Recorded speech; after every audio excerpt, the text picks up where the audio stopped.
at the end of the session note down or interrupt us if you have any questions. I'll just connect the slides and then we can start.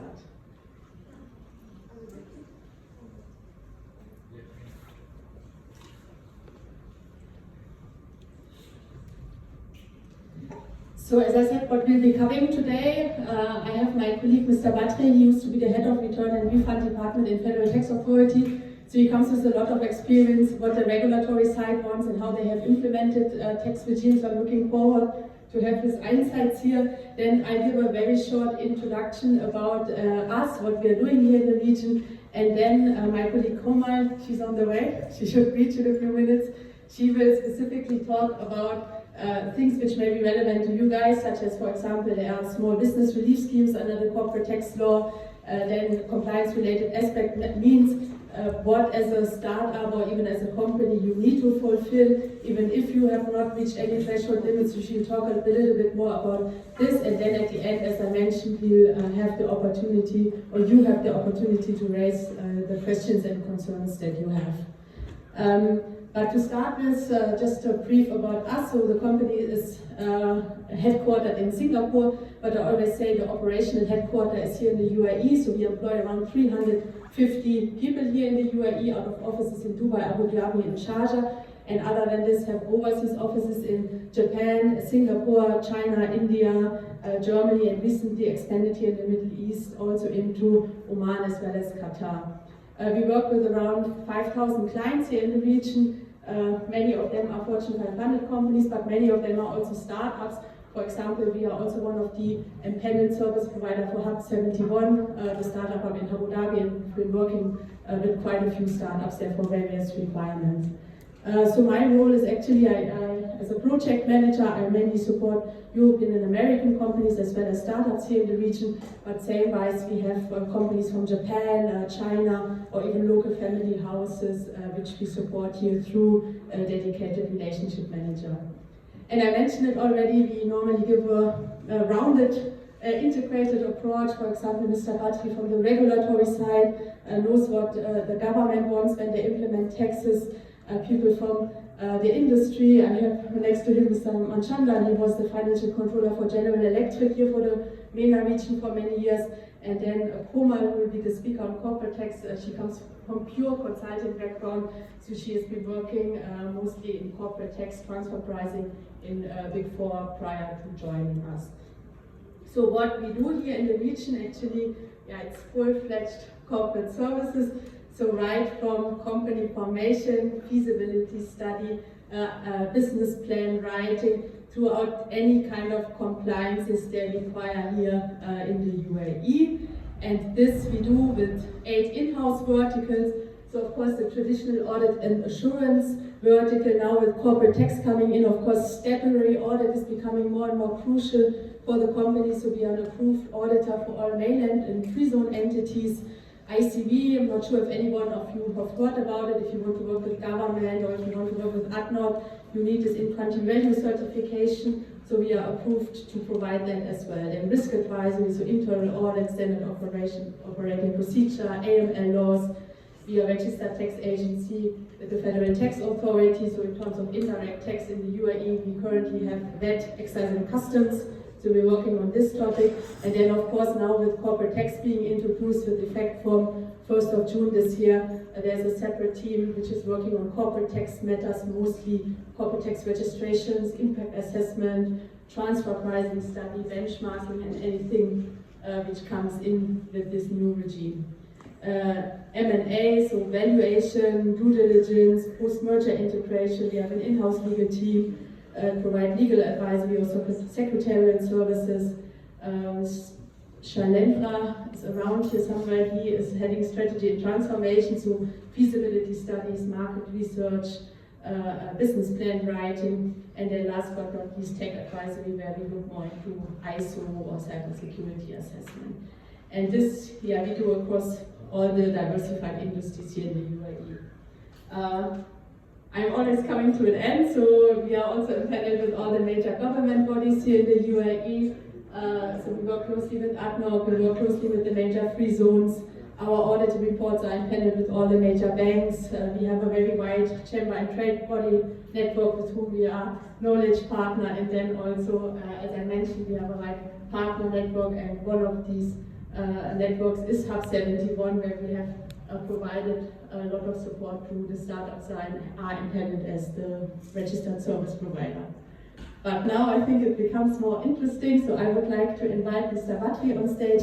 As I briefed earlier, he comes with huge experience in the government sector. He used to start his career in DAFZ as a financial controller, moved on to the Federal Tax Authority, and before this has also served for the UAE Army for more than 17 years. So enjoy the session, and if you have any questions, looking forward to discuss it later. Thank you.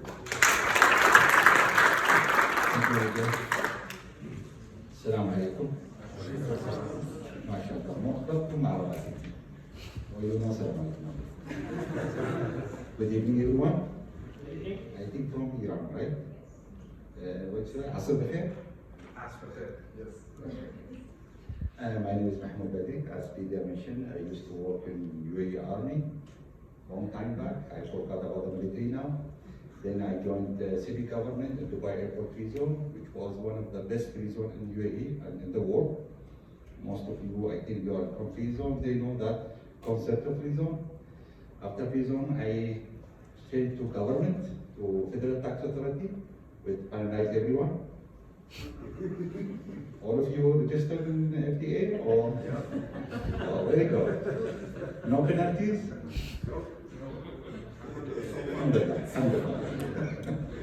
After that, I retired and joined with my colleague to MBG. I don't need to explain what MBG is doing because Lydia Sugar already explained, and you will know later exactly what is MBG, why we are here. I will not go through the corporate tax. My colleague is here, she is perfect. Feel like you are a PhD student. She will teach you what exactly corporate tax is. So, why there is a consultant firm? Why there is a MBG within the business? I know you are all having your own business. You are specialized, very smart in your business. You want to grow. You want to have a minimum more. But why MBG there? To get money from us. Money, this is money. Money is money. But you will make more money. We are here to help businesses save, getting money, having money. To save But penalties. specialized, To save penalties.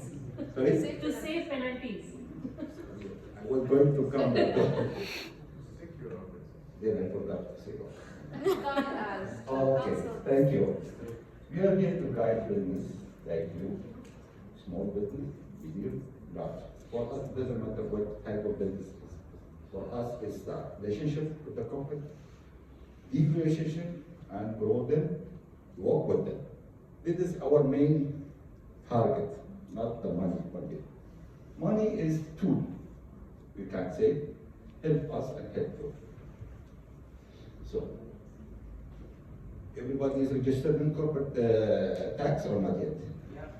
Oh, doesn't matter. It's not like that. You know what is the difference between VAT and corporate tax? Do you have any idea of the tax regime in UAE? Not yet. How we are registered? To avoid penalties? Okay. Let's go back a little bit, 6 years back. In 2017, started with excise. Anybody dealing with the cigarette, coke, or drinks? It's good or not bad? It's good or not? Then 2018, VAT came with 5%, which is the lowest in the region, in the world maybe. After 5 years of VAT, 5%, 5 years, corporate tax came with 9 years, 9%, sorry. So, if you are calculating, let's say after 5 years of corporate tax or after 9 years of corporate tax, another type of tax will come or not? Hopefully not. You know what it means, You right? better not say income tax. Personal income tax.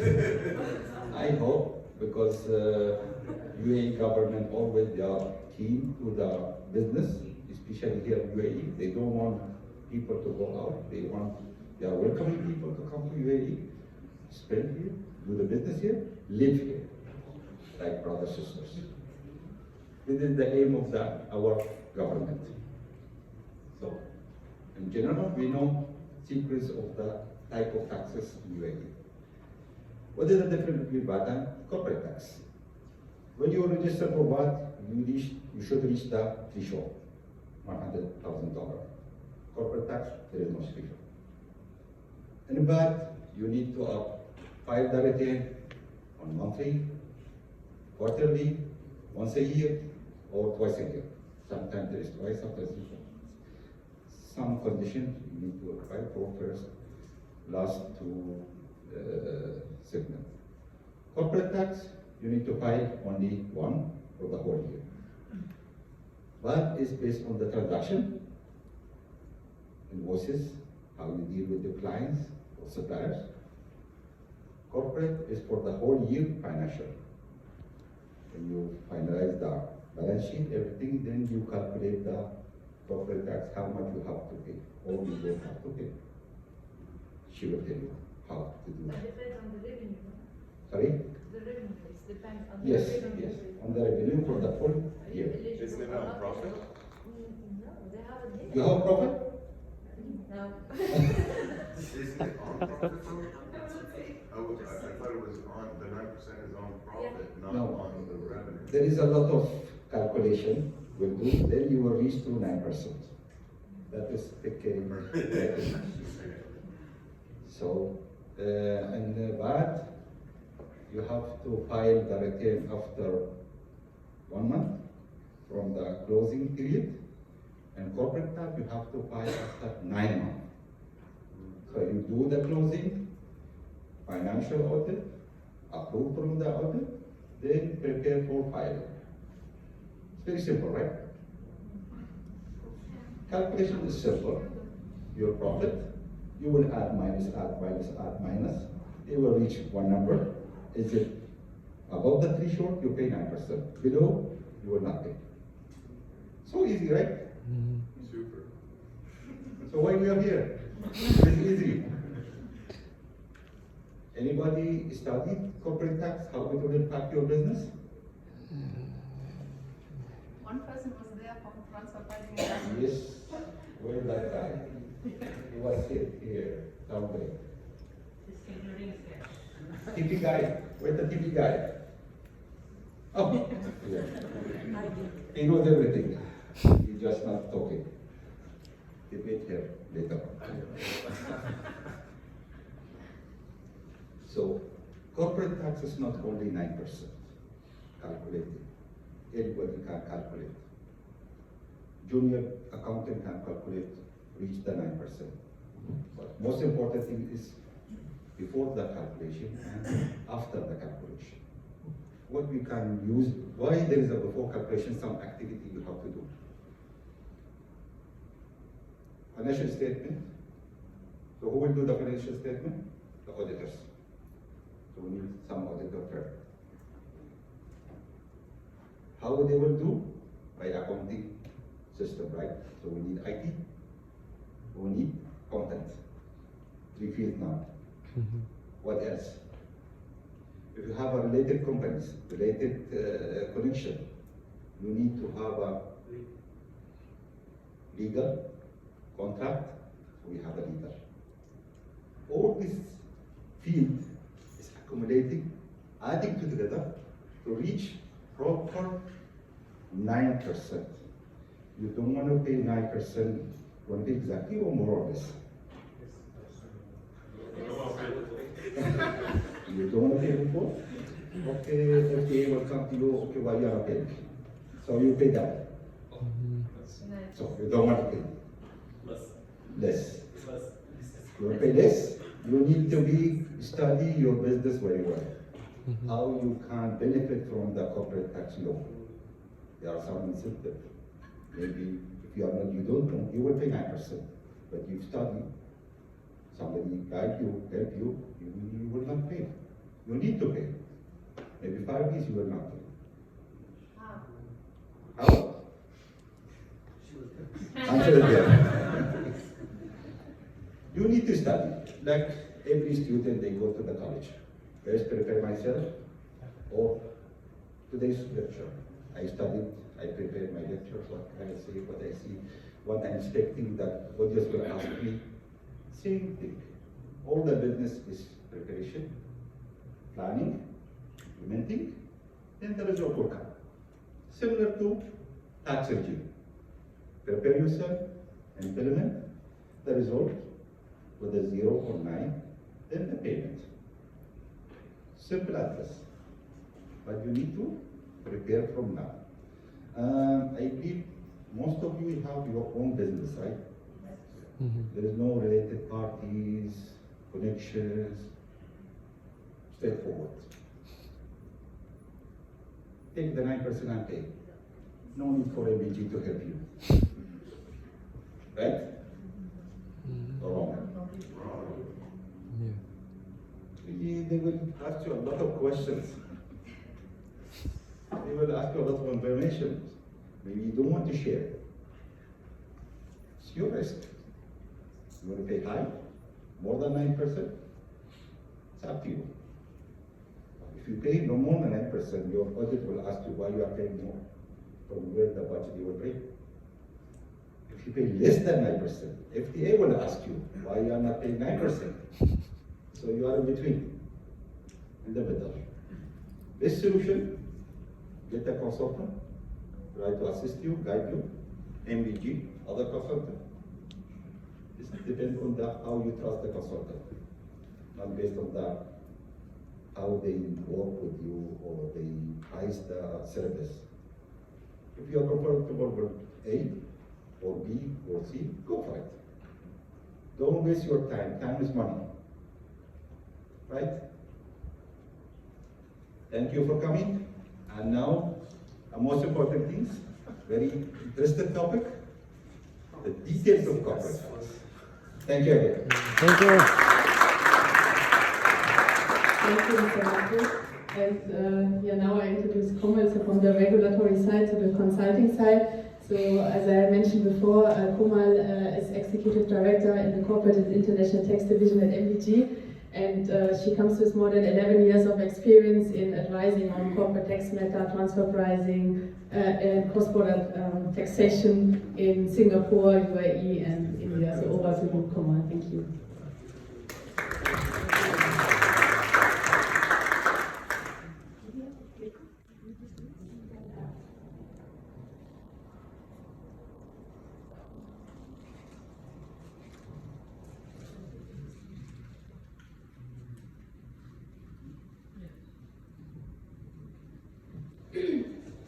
Hi everyone. I think Mr. Badri has laid down a very good platform.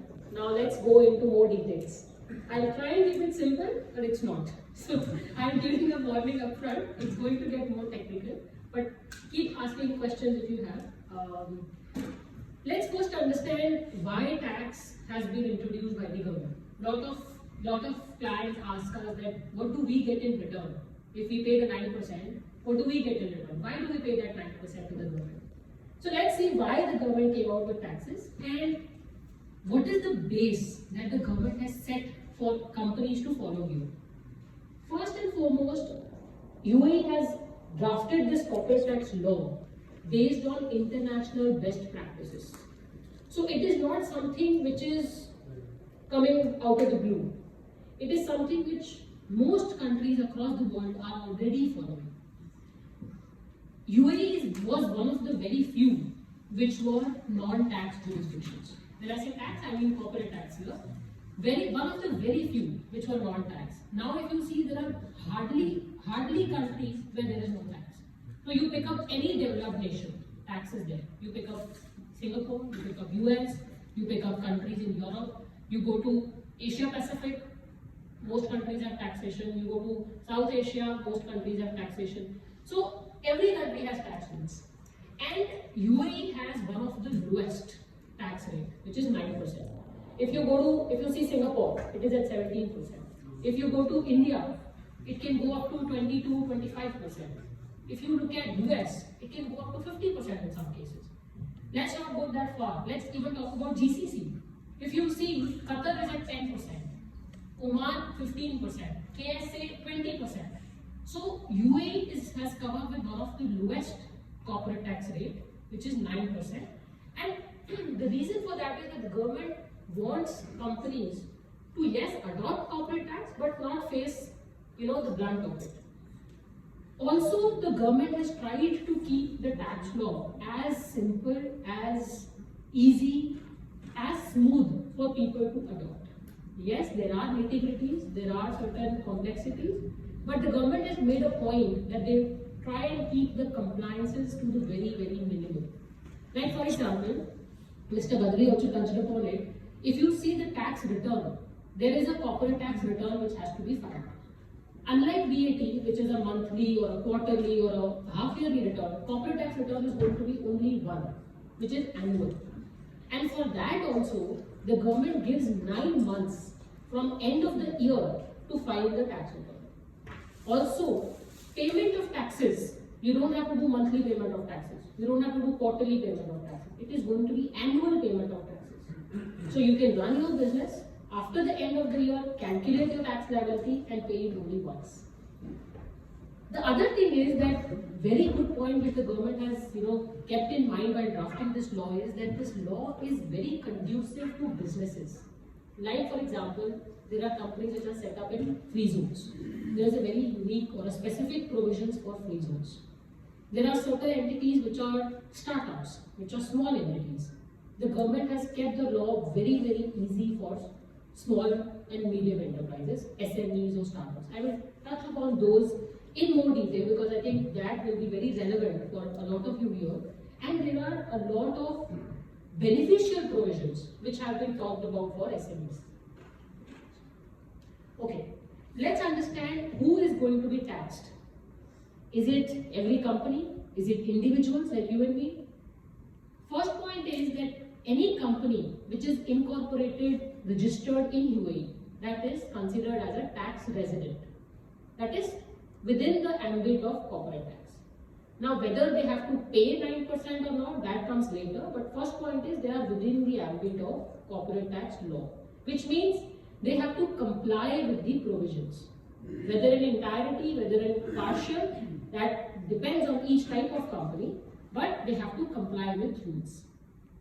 Second is individuals who have business or a business activity, even they are subject to corporate tax. So for example, if one of you has a freelancer license, okay, and within that freelancer license, you are providing certain services.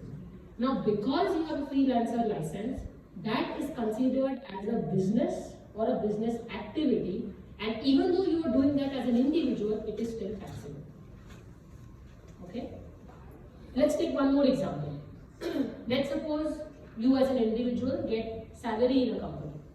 Now that income which an individual gets as salary or as employment income, that is not taxable. So there is no personal income tax. Income tax is only on business or business activity done by individuals. Quick question. Yes. You said the salaries, right? Yes. How about the dividends that the partners are going to receive? Dividends are also not taxable. Okay? If the dividend is distributed by a local company in UAE, which is a tax resident, and the company is subject to tax, then the person receiving the dividend is not taxable. Okay? Now, why is this whole issue relevant as to, if a company is there and the company becomes a taxable entity, why is it relevant? The relevance is whatever income the company gets, whether it is from local sales or whether it is from export sales, that is taxable. Unlike VAT. In VAT, if you do exports, either it is out of scope or it is zero rated, right? In corporate tax, if you are a tax resident company, let's suppose you're a mainland company, okay? Whether you do local sales, whether you do export sales, as a mainland company, both are taxable. If you are a free zone company, the law is different. But I will go in these details one by one. Okay? Now let's talk about small business relief, which is one of the beneficial provisions for small entities. Now, why is the small business relief relevant? Relevance is that if as a company, your total revenue in a year is less than 3 million dirhams, then your incomes are not considered taxable.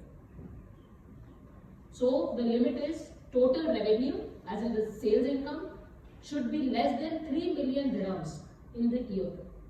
Okay? But there are certain conditions to this also. I think everybody's happy now. Sorry? Okay. So, one, your revenue should be less than 3 million dirhams in that year. Second, this window of no tax is applicable from June 23 to December 26. Which means, for example, your company follows January to December as the accounting period, which means for you, you will get this benefit for 3 years, which is 24, 25 and 26. Because the benefit will apply for financial years that fall after 1st June 23.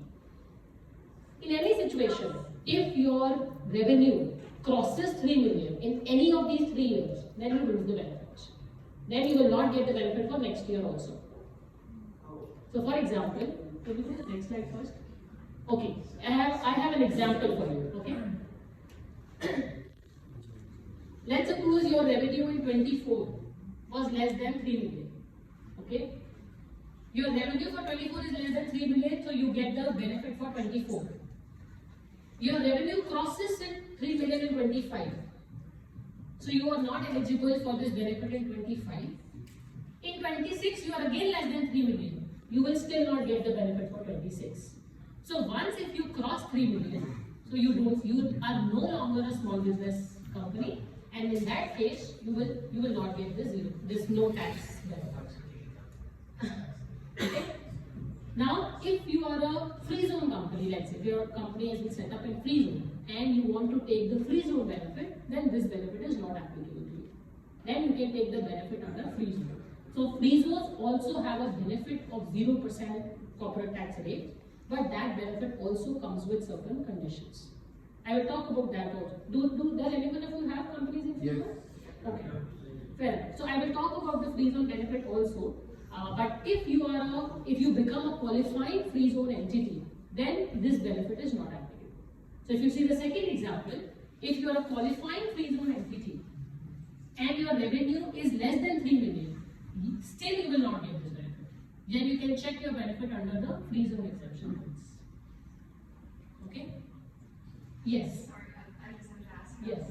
Since like the big deal is crossing the threshold, right? How does, and I guess this is a question for the government as well, like how does it not incentivizes people to like do fun accounting tricks and then like next year is it this year, like pushing out time, like how do you control that? See, there is one standard rule which every company has to follow, which is that you have to follow accounting standards which are relevant in UAE, which is IFRS.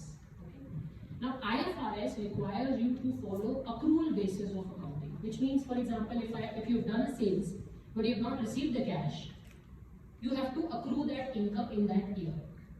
There is a cash basis accounting which is possible, which means if you don't receive the cash, you don't have to record that income, but there are certain conditions when you can follow that. But then if you have done a sales and you have an income, you cannot not show it. Okay? It has to be shown in your financial statements, and your real profit will have to be seen, real revenue has to be seen for calculating this thing. Okay?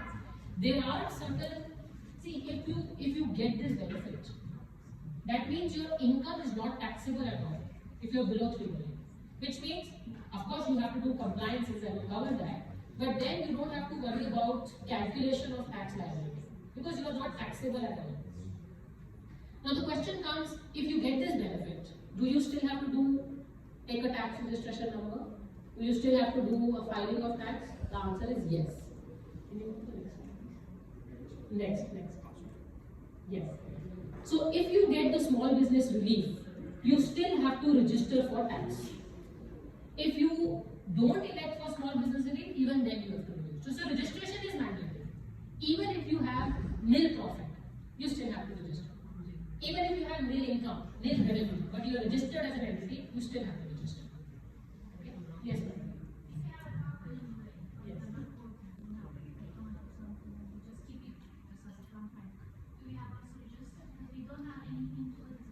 See, if you have a company, if you have a trade license, but you are not doing a business, it is just a paper company, you still have to register because there is no exemption from registration. Registration you still have to do because you are a taxable entity. You may have to file a nil tax return, but you still register. Now, do you have to file a tax return? Yes, you have to file a tax return, but there is a simplified tax return which will be applicable to small businesses. You don't have to file a full complicated tax return. You can opt for the simplified version, but you have to file. Okay? Do you have to calculate your taxable income? No, because if you get this relief, all your income side becomes non-taxable. So you don't even have to calculate the tax liability. You can just opt for this relief. In your tax return, you file the simplified tax return form and you don't have to calculate the 9% liability. But if you cross the 3 million in any year, then you have to do all these steps in terms of calculation of your tax liability, payment of tax, etc. Okay? Quick question. Yes. Funding, let's say if you receive a fund and that crosses more than 3 million, is it taxable? No. Because it's not a sales, right? No. You have to see the revenue. Okay. Revenue. Your expenses may be more than 3 million. You have to see your revenue. If your sales or your revenue, sales, when I say sales, it could be service income, it could be you've given somebody a loan, you're getting interest on that, anything, any income that you're getting, we have to see the income side. Funding is this income, right? No, funding is, You get it from investors. that is for you to invest in your business, that is not your income, that is like a capital for your business. Exactly, but it's coming to back from investors. But it's a capital, it's not income. So the moment it's not income, it's not considered under taxable item. Yes. Corporate tax registration applies also to paper company free zone that they have. Yes, yes, yes. If you have registered an entity, take the registration. Okay? Yes. Do I understand it right that the relief that is only applicable for mainland companies? So see, if you are a qualifying free zone entity, when I say qualifying free zone entity means that you are eligible for a 0% benefit under the free zone regime. So each free zone has different rules for taxation. Not for each free zone, the law has certain conditions for a free zone entity to become a qualifying free zone entity. So if a free zone company fulfills those conditions, it becomes a qualifying free zone entity. The moment it becomes a qualifying free zone entity, it gets 0% corporate tax rate benefit. Now if you are going for that benefit, then you cannot take this benefit. Okay? If you're taking this benefit, then that benefit is not available. And you'll be talking about a free zone. Yes, yes, yes. I'll go into detail. Yes.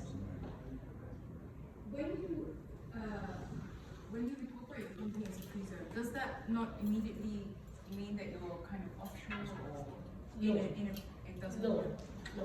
See, that was that's a notion which companies have when they set up in free zones. Isn't that the advantage of being a free zone? It used to be. Now also there is a 0% benefit which the government is giving, but that is subject to conditions. 0%. Okay? But if you don't fulfill the conditions, then you don't get the 0% benefit. So what are the conditions? I will go to it. I will just have some patience, I will go to that. This presentation could go to 3 hours. So Yeah. this one is said 3 hours. So it depends on you. Yes.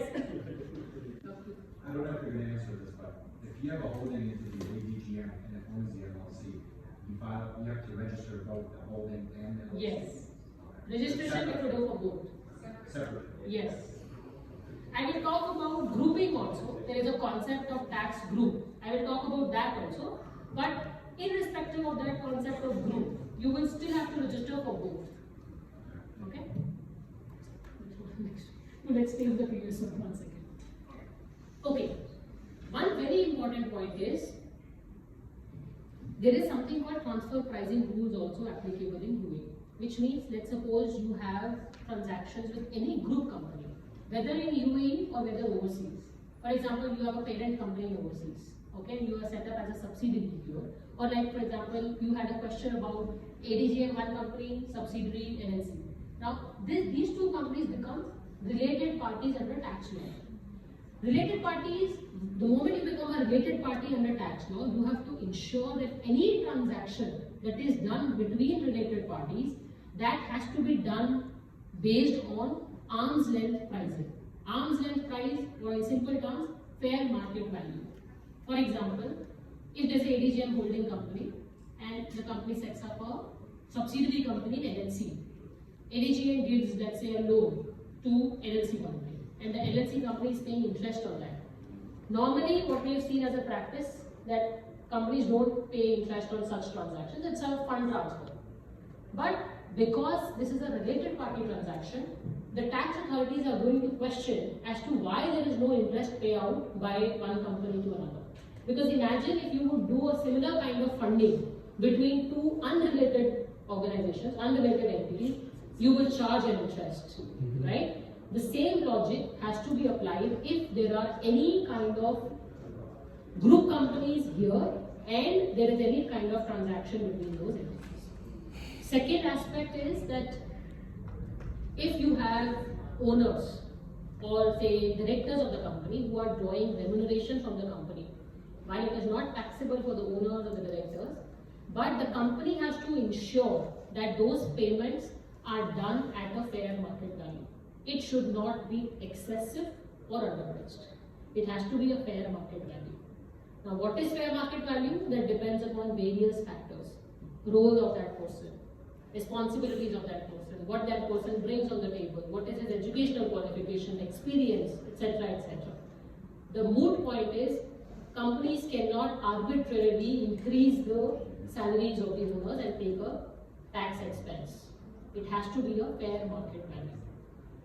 Now, once you go for this, and then once this transfer pricing rules apply, you have to maintain transfer pricing documentation also, which means you have to prepare a transfer pricing study, you have to prepare a local file, you have to prepare a master file.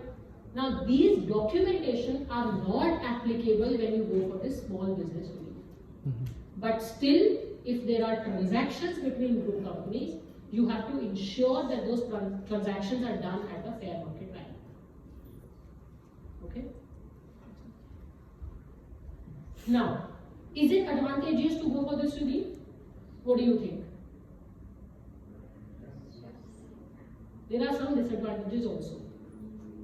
Like for example, if as a company you have losses in 1 year, okay? Let's say in 24 you have losses. The law allows you to carry forward those losses to future years, and whenever you have profits, you can set off those losses against the profits. Okay? If you go for this relief, you cannot take those losses to future years. So for example, if you have losses in 24, 25, 26 and you're going for this relief, those losses will not get carried forward. So that's a disadvantage. Just let me complete, I'll answer all the questions. Okay? Second is, for example, you obtain funding, okay, and you're paying interest on that. Is 100% interest allowed for tax purposes? No. There is a cap, which is 30% of EBITDA, earning before interest, taxes, depreciation. So there's a cap of 30% of EBITDA. Your interest to the extent of 30% of EBITDA is allowed for tax purposes. Balance is not allowed, which means you have to add it back to the net profit, okay, for that year. But you can carry forward that to the next year, and next year again do a 30% calculation on the cumulative value of interest, and then see if it is allowed or not. But if you go for this relief, this carry forward of interest is not allowed. Okay? Then let's suppose you take a relief of 24, or let me take a different example. You don't take a relief in 24, you take a relief in 25. Okay? If you have losses of 24, that you can carry forward. But if you have losses of 25, where you're taking this relief, you cannot carry forward that losses. Okay. Then compliance with transfer pricing compliance requirements. So like I was saying, the local file, master file, that is not applicable to small business or relief entities. But you still have to comply with arm's length principle.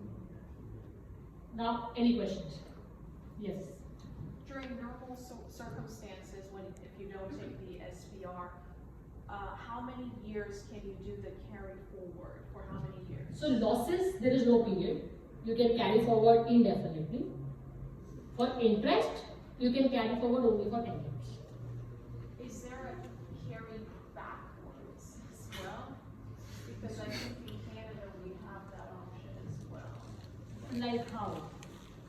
The opposite. No, carry back as in how? For losses. Carry back. For No, losses. you can see if you have losses in 2024, for example, and you're not able, of course, you have losses, you are not paying any tax. But let's say in 25 you have profit. You can carry forward the losses of 24 and set off against 25. You cannot go back to 23 and set it off. So it is a carry forward. Okay, so for losses carry forward indefinitely, Yes, interest 10 years. 10 years. Thank you. One thing, from the FTA perspective, if you are in loss of 1 year, 2 years, 3 years, I will ask you why you are here in Dubai. Yeah. So you have to be very careful that you have to follow the accounting standards properly, you have to show your incomes properly, you have to show your expenses properly. It should not be that you're not, your incomes are not reported properly or your expenses are overinflated and that's why you're resulting in more losses. Because see, if a company is into losses for many years, tax authorities will question because they are not getting their tax share. So that can be questioned. Yes. Yeah, for us as startups, we don't look at doing profitability. For example, if you look at Careem, till now they are not profitable, but they are generating hundreds of millions of dirhams, right? For us, the most important thing is growth, and to grow as soon as possible and to acquire market as soon as possible. Yes. So, I don't know, like you might see a lot of companies that are generating millions of dollars per year, but they are still not profitable. The profitability is something you hit when you either want to exit or go IPO. Okay. So is it something that we should concern that we didn't hit profitability? See, if you... In the beginning, I mentioned that 9% calculation before and after. Now after the calculation, when the FTA approach you for audit, if you have proper document, evidence, proof, everything that providing the full details, everything okay. And if you have a reason to say that you have losses, which is a genuine reason, and your books are proper, you have, you can demonstrate that, initially your setup expenses are very high, your advertisement expenses are very high. If you have reasons to substantiate, that's fine. But you have to ensure that you maintain all these documents and reasons right from the start. First, second year, most of them is lost or very, very different. Yes. Question about international transfer pricing. Let's say there's an entity in KSA and an entity in Dubai. The Dubai entity owns 50% of KSA as well, right? So now the revenue is coming from KSA. How this, and it is exceeding the threshold as well. So Revenue in the form of what? Dividends? No, it's the sales. Sales. So, See, if you have a subsidiary in KSA, 50% ownership, that means that that entity is a company in KSA. yeah. Okay? The sales that is made by the KSA company is income of KSA company, not yours. You are 50% owner of that company, that is fine. So now the money is going to come from KSA to UAE. But that money has a name. Yeah. That money could either be dividend, Okay. that money could either be, say, service fees, Alright. that money could be, say, you would have given a loan, that is interest. So that money has a name. It cannot be their sales income is your sales income. No. Their sales income is their sales income. They may give you distribution of profit by way of, these nomenclature. But there is one important point in this example. If there is an overseas company which is managed and controlled from here, then that overseas company could also be considered as a tax resident of UAE. So for example, if let's suppose owners, directors, key people of this KSA entity are situated in UAE and they take all decisions from here, like strategic decisions from here, only operational team sits in KSA. In that case, the law says that the KSA entity could be considered as a tax resident of UAE, which means that their sales, which they have done in KSA, that also starts getting taxed in UAE. And they have to charge also the 20%. The 20%. They will be taxable in two countries then. In KSA also, in UAE also. There will be a double taxation. Yes, there are mechanisms to take credit of taxes, but this becomes a compliance that you have to do in both countries. So wherever you have such situations, you have to be little mindful. So I am sure by now you would have realized that every situation may have lots of areas which get impacted because of tax. Like I would have not covered this for say startups, but because you raised this, so I thought it's good to tell you that there is an issue here also. So there are various aspects which tax can impact your businesses, which you may not think, you may not be aware.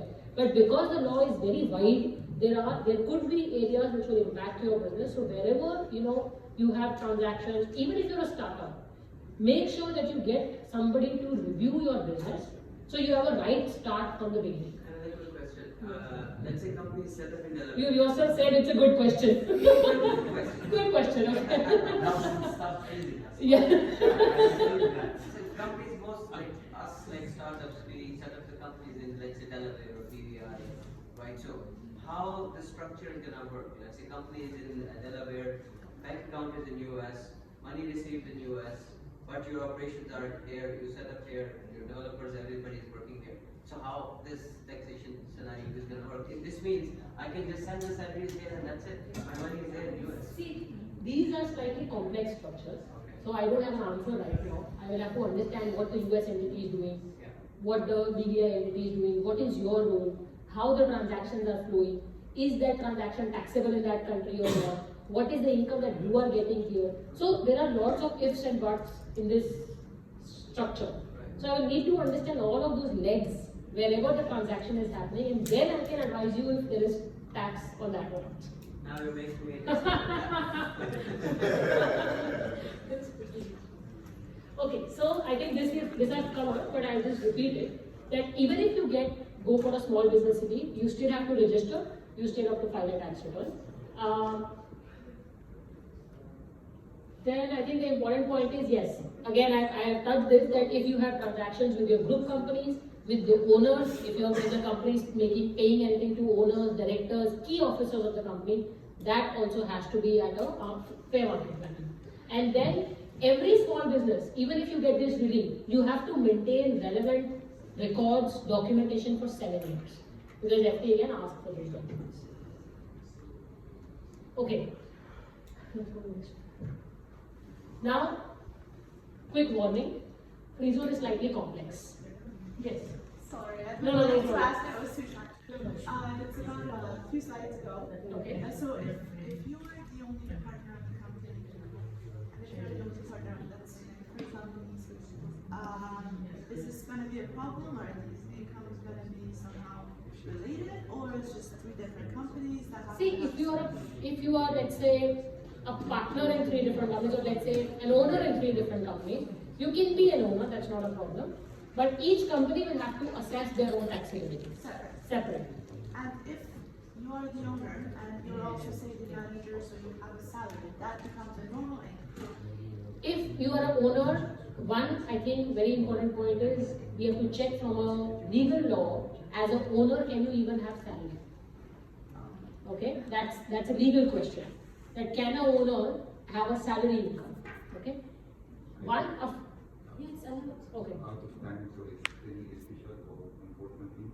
Okay, I think I'll cover free zones first, and we can take up the questions later. So free zone is, just give me 10 minutes. 9%, 9 minutes. 9%, okay. So free zone companies have an eligibility of 0% tax rate in UAE, but it's not to every free zone company. It depends upon activity that the free zone company is doing, the free zone that they are located in, and the conditions that they fulfill. So there are 6 primary conditions to fulfill. First is there has to be adequate substance. So it cannot be a paper company in free zone and you get the benefit. It has to be a company with adequate substance, which means adequate full-time employees, adequate assets, adequate expenditure. Second very important condition is that the free zone company must derive qualifying income. Now for qualifying income, there is a whole list of activities which has been defined in the law, which covers, can you go to the next slide? Which covers manufacturing, processing of goods, trading, holding of shares, fund management, logistics, etc., etc. But each of these activities also has further conditions. So just because you are in one of these activities, again, does not mean that you will get the 0%. There are further conditions to it. I cannot go into detail for each of them. But the point here is that you have to fulfill all the respective conditions for the activity that you are doing, and only then you will get this 0% benefit. The third, we can go back. The third aspect is here that it also depends upon where you are getting your income from. Are you getting your income from a free zone person, or are you getting your income from a non-free zone person? If you are getting your income from a free zone person, then that activity list does not apply. There are separate conditions. If you are getting your income from a non-free zone person, then you have to be in that activities of qualifying activity list. So all that I'm trying to say here is that the free zone exemption, yes, there is a 0% exemption, but it is subject to your business activity, it is subject to who is your ultimate customer. And within that also, whether that's an end user, whether that's a retailer, all those things could make a difference. That will be considered as non-free zone person. So it's not automatically exempt, still those conditions will apply. The third condition is that you have suo motu not elected for corporate tax. Fourth condition is even if you are in a free zone person, even if you are registered in free zone, you still have to comply with transfer pricing rules. That means that, like for example, we covered ADGM and LLC company. Now ADGM company, let's suppose, is a free zone, but it's doing some activity with LLC. They are related parties. Even they have to comply with transfer pricing rules. Every free zone company who wants to take this benefit has to mandatorily maintain audited financial statements. Lastly, as a free zone company, you can have qualifying income and you can have, let's say, income which is non-qualifying, which does not fulfill these conditions. But if the non-qualifying income is more than 5% of your total revenue, or it is more than 5 million dirhams, then you lose the 0% benefit on your entire revenue. So it is very important that you evaluate what incomes you have, whether it is qualifying, not qualifying, whether you are fulfilling these conditions or not, whether you are doing the requisite compliances to be in a qualifying free zone person, and then you can be sure of the 0% advantage.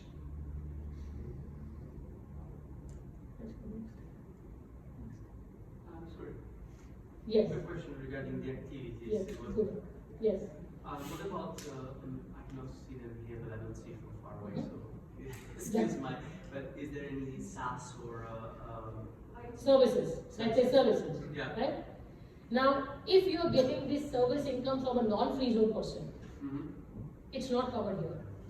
There are certain services covered, like for example, logistics is covered, treasury financing services covered, fund management services covered, but IT services, software development services, they're not covered. So if your income is coming from purely from non-free zone persons, then I don't think you will get the benefit. If you are giving those services to a free zone person, then there still is a possibility that you will get the 0%. So the customer could also make a difference. Okay. Last point to cover, if you have more than one company, a lot of times clients ask us that can we make a group and file a single tax return. That is a possibility, but again, there are certain conditions. First and foremost, both the companies that you want to make a group, there has to be a parent and a subsidiary relationship. Okay? The parent must hold at least 95% in the subsidiary. So let's suppose as an individual, you own 2 companies and you want to make a group of those 2, it's not possible. There has to be a parent and a subsidiary company relationship. Okay? None of the group members can be a qualifying free zone person. So if you take the benefit under the free zone regime, that entity cannot be part of the group. And all these group entities must follow the same accounting year and same accounting standards. Only then you can go for a group. But even with the group also, there are certain advantages and disadvantages. So it's before you decide that you want to go for a group, it's good to do that evaluation. So I'll take a stop here, given the paucity of time. Just one thing that I have reiterated it many times. It's very important, even whether you're a startup and you will grow in future with an eye for an IPO in future. It is very important to ensure that 1, your documentation is proper right from the start. 2, you have done a thorough evaluation in terms of whether you are taxable, whether you are not taxable. If you are not taxable, what are the conditions? Are you fulfilling those conditions year on year? Because if you don't fulfill the conditions in any of the year or any time during the year, you may not get the benefit. And you may come into the radar of tax audit or tax scrutiny by the authorities. So it's very important to ensure that the platform is laid right from the start. That's all from my side. Any questions?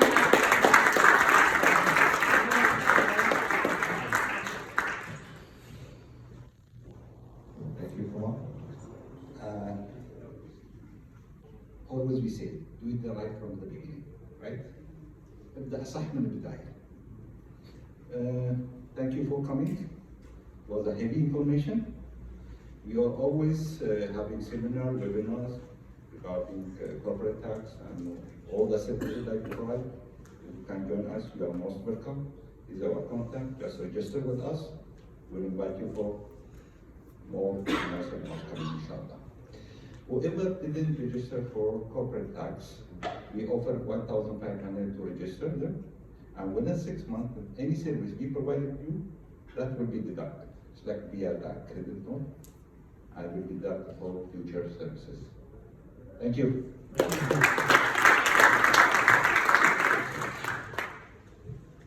A very heavy topic indeed, right? I see all of you are so confused and wondering what have I done right, what have I done wrong, how much am I going to pay now? So yeah, it's a very good topic. Thank you very much for joining us today and sharing insights.